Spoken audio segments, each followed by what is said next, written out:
Oggi la situazione è chiara, è di una situazione regionale assolutamente sotto controllo e sostenibile, ma abbiamo virus che arriva dall'estero e spesso è veicolato dai vacanzieri, da coloro che vanno in vacanza. Oggi noi conosciamo benissimo l'effetto del contagio croato, maltese, greco, spagnolo e poi anche di altri paesi magari meno citati. Noi abbiamo avuto casi del Perù, da Santo Domingo, insomma da cittadini che sono venuti qui da paesi per i quali è obbligatoria la quarantena, che però già in quarantena poi diventano sintomatici e quindi andiamo a verificare la positivizzazione, come si direbbe.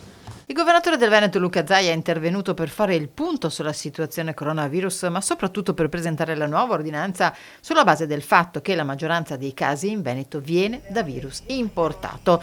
Il nuovo provvedimento avrà validità fino al 6 settembre 2020. L'ordinanza individua alcuni soggetti a rischio particolare come gli operatori a diretto contatto con gli ospiti di RSA e gli operatori sanitari che prestano servizio in strutture ospedaliere o extraospedaliere. Tutti questi tamponi saranno effettuati gratuitamente. Una terza categoria di soggetti a rischio particolare per i quali è necessario eseguire il tampone sono le badanti e gli operatori assistenziali per ospiti fragili che siano stati all'estero.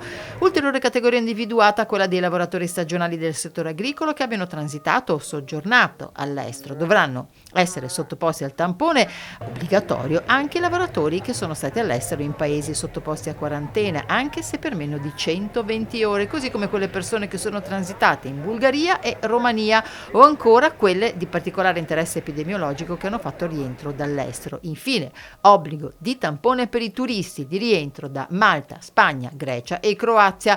L'indicazione contenuta è che per tutte le categorie sopra indicate è obbligatorio e prescrittivo richiedere di fare il tampone una volta entrati in Italia da un viaggio di piacere o per lavoro entro le 24 ore successive all'arrivo. Chi non lo farà sarà soggetto a sanzioni. Abbiamo visto tutta una serie di categorie, però voglio ricordare con questa ordinanza che è vero che ci sono queste categorie, però abbiamo dei soggetti che fanno ingresso o rientro in Veneto da paesi che sono la Spagna, la Croazia, la Grecia e la Repubblica di Malta. Cioè vuol dire, prima dicevamo ai soggetti che lavorano in categoria a rischio, se tu vai all'estero ti faccio il tampone. Adesso entriamo in un altro ambito, ci sono i paesi nei quali c'è obbligatoria la quarantena, non si discute. Ce ne sono altri dove non è obbligatoria la quarantena, cioè l'Europa, Malta, Spagna, Grecia e Croazia, dove noi introduciamo l'obbligo del tampone.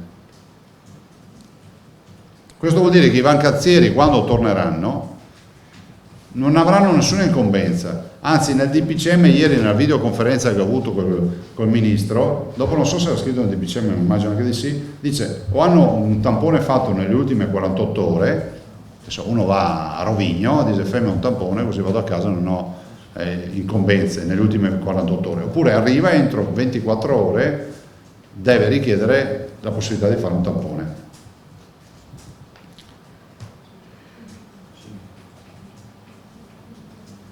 Ovviamente devono dare comunicazione alla propria ULSS di essere arrivati, si accordano per poter fare il tampone. Il focolaio di Treviso poi dal punto di vista sanitario è sotto controllo, i ricoverati sono 113, 83 dei quali negativi, in terapia intensiva ci sono 7 pazienti, 6 positivi e un negativo, tra i quali una donna di appena 30 anni.